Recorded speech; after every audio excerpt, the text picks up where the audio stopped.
Today I'm going to give you my 8 best tips on how to make a man desire you more. Now, like always, each of these tips is driven from real life scenarios in which we've had clients actually successfully make men want them more. So today I'm going to give you the consistent patterns women are exhibiting that make men desire them. Let's just start right from the top. Tip number 1, adopt an ungettable lifestyle. So without a doubt, the number one issue we see with women who are having trouble making men basically like them or desire them, they always feel like the men don't really like them at all or just reject them or become hot one minute and cold the next, really has to do with a time management issue. So without a doubt, probably one of the most important concepts we come up with on this YouTube channel is that of the ungettable concept. Having an ungettable lifestyle. Ungettable girls often are referred to as the women men want but can't ever seem to get. And tapping into that essence is essentially a North Star for many of our clients. But what is the time management issue that they're making? Well, if you're able to divide your life up into 3 distinct points, usually those 3 distinct points will be health, wealth, and relationships. Most of the time, we find women have a case of one-itis. They focus so much on one guy and getting that one guy to love them and miss them and like them and commit to them that they neglect all the other important areas of their life. In turn, it has sort of the opposite of effect that you would be expecting. You'd expect that if you're spending all of your time in the relationships portion of your life, that relationships portion would get leveled up, but the opposite actually is true. Usually if you spend so much time on the relationships aspect, you appear anxious or as if you don't have a life outside of the relationship. That's why it's important to maintain a healthy balance of your holy trinity: health, wealth, and relationships. Do not neglect those other areas so you don't look like you're overly trying to get someone to commit to you. So that's the first step of having an ungettable lifestyle. Tip number 2, start asking why instead of what. So really the key to making someone desire you more lies in having meaningful conversations with them. And there are a number of ways that you can do that. Probably the most glaring error we see people make is asking what instead of why. So I'll give you a prime example. Let's imagine that you and I are having a conversation and I say to you, okay, well, what kind of music do you like? And you think to yourself and you decide, I think I like rock and roll. Well, most people, when they hear that response, will actually ask another what question. Oh, well, what rock and roll bands do you like? Now, there are only a handful of responses that you can have to that question, and they only touch surface level things. The more interesting thing that you should be asking is, why do you like rock and roll so much? It forces the guy to actually think internally and touch something deep into his soul to communicate with you, and that's how you can have more meaningful conversations. Now, most people get a little worried when they start asking why questions, like, well, what if the guy says, well, I don't know? Well, in that case, you can actually have some fun with him. You can say, well, let's find out. Let's find out why you like rock and roll. Let's explore that. And you'll find that you get into these really interesting introspective conversations that lead to more down the road. Tip number 3, learn the EPIC method of conversations. All right, so we just talked about the why versus what mentality, but that's more of a responsive type thing. What types of conversations, what should be the topic of the conversations you're having with a guy that you're interested in? Well, a simple Google search will teach you about the Ford method, which is an acronym that is basically this: F, family; O, occupation; R, recreation; D, dreams. So by engaging in the Ford method, you would think that you can have more meaningful conversations. The problem is a lot of times those are surface level types of categories. We want you to have more meaningful conversations to make you more desirable to men. So it feels like, wow, she is really engaging me on a level that I don't really engage with a lot with other women. And in order to do that, you need to have EPIC level conversations. EPIC is also an acronym, but it applies to a more why-based category. So here it is, EPIC. E, experiences. P, perspective. I, interests. And C, cravings. Now, this epic method of conversation will actually help you get to more meaningful topics that can lead to more down the road. Tip number 4, institute tactical empathy. Now, those of you who are veterans of this YouTube channel have definitely heard me talk of tactical empathy before. Really, the key to helping someone really vibe with you more isn't found in sympathy, but in empathy and understanding their worldview and repeating it back to them so that they feel like you actually heard them. This seems like common sense at first, but you'd be surprised at how many people don't do this simple thing. When they're having a meaningful conversation with you, one of the smartest things that you can do is reiterate that conversation back to them so that they feel heard and understood. And it makes them feel a stronger connection with you. So sometimes if you're having a conversation with someone and you notice they say, you know what, I really don't like this because of this thing, simply literally repeating that back to them. Well, you know, I get that. I see where you're coming from. You don't like this because of this thing, and maybe expand on it a little bit, and they'll say, that's right, and they'll be vibing with you more. It sounds simple, but I promise you it works. Real quick, I want to say that if you're new to this YouTube channel or you're trying to figure out what you should be doing to get your ex back and you're trying to learn if you even have a chance in your specific circumstance, probably the smartest thing for you to do is actually stop by our website, www.exboyfriendrecovery.com, or take our Ex Recovery Chances quiz that can be found at exboyfriendrecovery.com. Now, if you're watching this on YouTube, taking that free quiz is super easy to do. All you have to simply do is look in the description link below this YouTube video and click on the link you see there. It will take you directly to the quiz where you can fill it out and get an easy answer on what you should be doing going forward and overall what your chances look like in your specific situation. All right, so let's get you back to the video. Tip number 5, get his sphere of influence on your side.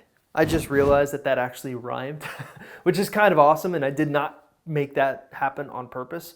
Okay, so the sphere of influence is a concept that we talk a lot about, but we don't really give enough credit to. So the sphere of influence is the people who your guy or you surround yourself with, whose opinions can really matter to you and make your decision on especially romantic decisions easier and more impactful. All right, so basically like this. Let's imagine you're dating this guy. You're not officially dating, you're more just kind of like friends that haven't quite gone to the friends with benefits stage, but you're more than friends. You get what I'm saying. You're in that weird gray area. Now, you have a really great relationship with all of his friends and his family loves you. One of the things that we're finding can make you more desirable, and this is a little bit out of your control, but it's still important for you to understand, is the relationship that you have with the people that he surrounds himself with. Well, if those people are literally advocating for you when you're not around, yes, it could be annoying to him at first, but eventually he starts buying into that narrative and it makes you more attractive. It is easier to be dating someone who your friends get along with, who your family gets along with, and sometimes that can help you become more desirable to them. Tip number 6, tap into his hero complex.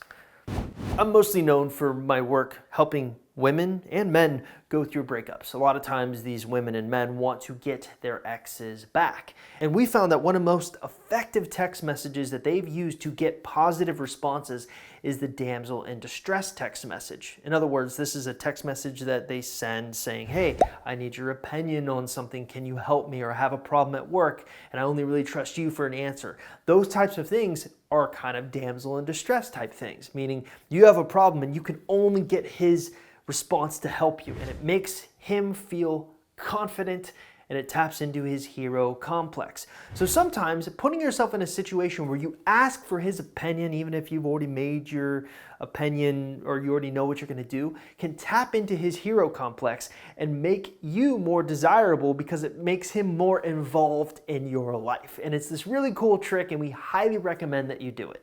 So the hero complex / damsel in distress text message is pretty simple. You're simply going to manufacture a problem, and usually if you have a real life problem, it works better. Most of the time our clients are using issues at work. So let's say you have an issue at work and you're arguing with your boss over the way this design should occur. You come to the guy you're interested in with and say, hey, could I get your opinion on something? To which he responds, yes.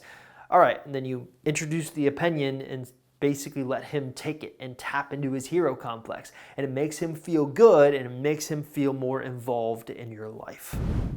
Tip number 7, utilize the Zgarnic Effect. All right, again, I sound like a broken record every time I talk about this, but the Zeigarnik Effect is one of the best ways that you can make a man desire you more and guarantee that you can have another conversation with them. But it requires a lot of discipline on your part, and most people will fail it. So let's present a pretend scenario. Let's imagine that you and I are on a date. This date is going incredibly well to the point where you sit there and think to yourself, you know what, I don't want this to end. I want to feel this way forever. And so you don't leave the date. You stay on the date, and eventually the date kind of loses a little bit of steam. You start thinking, oh man, I hope this isn't getting boring. I'm sitting there thinking, this is getting kind of boring and I want to leave. You don't want that to happen. That's because that occurred because you did not utilize the Zeigarnik Effect. So remember, the Zeigarnik Effect essentially states that people remember interrupted or incomplete tasks better than completed ones. In other words, they like closed loops instead of open loops. We see television shows use this all the time. At the end of every episode, they're going to end on a cliffhanger. Why? Because they want you to come back and watch the next episode, and then the next episode, and then the next thing you know, you're just going around and around in a circle because the cliffhangers are too important and you need to figure out what happens to Jane in the next episode. The point is, you need to start embedding these cliffhanger type situations in your own dating style. That can be applied in text messages, that can be applied over the phone, that can be applied in person. The whole point is you don't want to overstay your welcome. You usually want to locate the high point of a conversation or the high point of a date or the high point of a texting exchange, and then suddenly come up with a reason for why you have to leave. So it always feels like he's getting 70% of his time with you, but not that extra 30%. And he's always coming back for more. Utilize the Zeigarnik Effect. Tip number 8, become a woman with a secure attachment. All right, attachment styles is a very, very nuanced and complicated subject, but if you want to become more desirable to men in general, the smartest thing that you can do is start learning everything you can about the attachment theory. Here's a quick crash course. There are basically 4 core types of attachment styles. A secure attachment style, which is kind of the holy grail. This is the person who in a relationship is secure. They don't feel overly jealous. They don't feel overly anxious. They don't feel overly avoidant. When they're with an avoidant, they're willing to give the avoidant space. When they're with an anxious person, they don't mind giving the anxious person reassurance. That's a secure attachment. Then you have, of course, an anxious attachment style. This is the person that needs constant reassurance in a relationship to the point where they're more prone to jealousy, they're more prone to doing ridiculous things. If a breakup occurs, anxious attachment style. Then there's the avoidant attachment style. The avoidant attachment style is a person who literally values their independence more than anything else. And anytime something threatens that independence, guess what happens? They avoid. They often leave the relationship or they'll disappear without any explanation of where they've gone. And then the final type of attachment style is the most rare type, and that's a fearful attachment style, disorganized attachment style. Essentially, this is a combination of the worst categories of an anxious person and the worst categories of an avoidant person all wrapped up into one. The good news is 7% of the population has a fearful attachment style, so that means there's a 93% chance you don't have a fearful attachment style. Here's the interesting thing. We've found that no matter what your attachment style is, if you get partnered up with someone with a secure attachment style, guess what happens? You end up learning how to become more secure yourself. So your goal always throughout everything you do when it comes to making a man more desirable or becoming more desirable to a man is to help shift your attachment style to a more secure one. A secure person doesn't get overly jealous. A secure person is willing to give someone space. They're like, okay, cool, whatever. I got my own life. That's your goal. Now, how do you improve your attachment style if you decide you're not so secure? Well, the only way to do that is by partnering up with other people. Surrounding yourself with secure people so that you can learn through action what a secure person does. And it can be a liberating experience. So your goal is to become one of those secure people for whoever you are dating.